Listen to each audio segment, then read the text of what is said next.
നമസ്കാരം.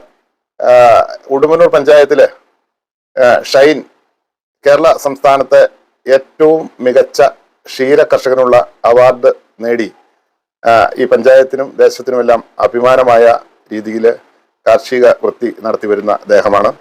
അദ്ദേഹത്തെ ജില്ലാ പഞ്ചായത്ത് ഡിവിഷൻ മെമ്പർ എന്നുള്ള നിലയിൽ ഞാൻ അദ്ദേഹത്തെ ഒന്ന് ആദരിക്കുന്നതിന് വേണ്ടിയിട്ടാണ് കടന്നു വന്നിരിക്കുന്നത്. ഷൈന് ഞാൻ ഒരു ആദരവ് ഷാള് അർപ്പിച്ചുകൊണ്ട് നൽകുകയാണ്. ഇത് ഇന്നത്തെ കാലഘട്ടത്തിൽ കർഷകർക്കും പ്രത്യേകിച്ച് ഗ്രാമീണ നിവാസികൾക്കും എല്ലാം ഉള്ള ഒരു അംഗീകാരം തന്നെയാണ്. വളരെ അർപ്പണ മനോഭാവത്തോടു കൂടിയിട്ടുള്ള അദ്ദേഹത്തിൻ്റെ ജീവിത ചര്യയാണ് ഈ വിജയഗാഥയിൽ എത്തിച്ചത് എന്ന് സംസാരിക്കുമ്പോൾ മനസ്സിലാക്കുവാനാവും. മറ്റ് അദ്ദേഹത്തിൻ്റെ ഫാം വിശേഷങ്ങളും ഒക്കെ നമുക്ക് ചോദിച്ചറിയാം. പിന്നെ എത്ര കന്നാലി ഉണ്ട്? ഏകദേശം 300 പശുക്കളുണ്ട്. അതിൽ കറവയുള്ളതിനും ഏകദേശം 270 പശുക്കൾ കറവയുള്ള. എത്ര നാളായിട്ട് ഈ മേഖലയിൽ? 18-20 വർഷത്തോളമായിട്ട്. സന്തുഷ്ടമാണ്. തീർച്ചയായിട്ടും. ഈ ഫാം നമ്മുടെ ക്ഷീര ഉൽപാദനത്തിലേക്ക് വരുന്ന ആളുകൾ കൂടുതലായി കടന്നു വരാത്തതിന് കാരണം എന്താ? ഇതിനകത്ത് എന്ന് പറഞ്ഞു കഴിഞ്ഞാൽ പാലിന്റെ വിലക്കുറവും കാര്യങ്ങളും ഇതുമായിട്ട് ഒന്ന് അഡ്ജസ്റ്റ് ചെയ്ത് പോകാൻ പറ്റാത്തതുകൊണ്ടാണ് കൂടുതലും ആളുകൾ ഇതിൽ നിന്ന് ഇപ്പോഴത്തെ സാഹചര്യത്തിൽ പിന്മാറി പോകുന്നതിന്റെ കാരണം.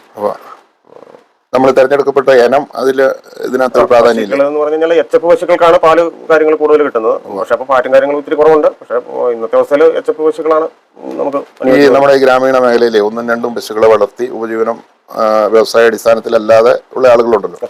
അവർക്ക് നമുക്ക് സർക്കാർ തലത്തിൽ നിന്ന് ലഭ്യമാക്കേണ്ടത് അല്ലെങ്കിൽ അവർ ശ്രദ്ധിക്കേണ്ട കാര്യങ്ങൾ ഇതിന്റെ ഒരു അനുഭവത്തിൽ ഷൈൻ എന്നാ പറയാനുള്ളത്?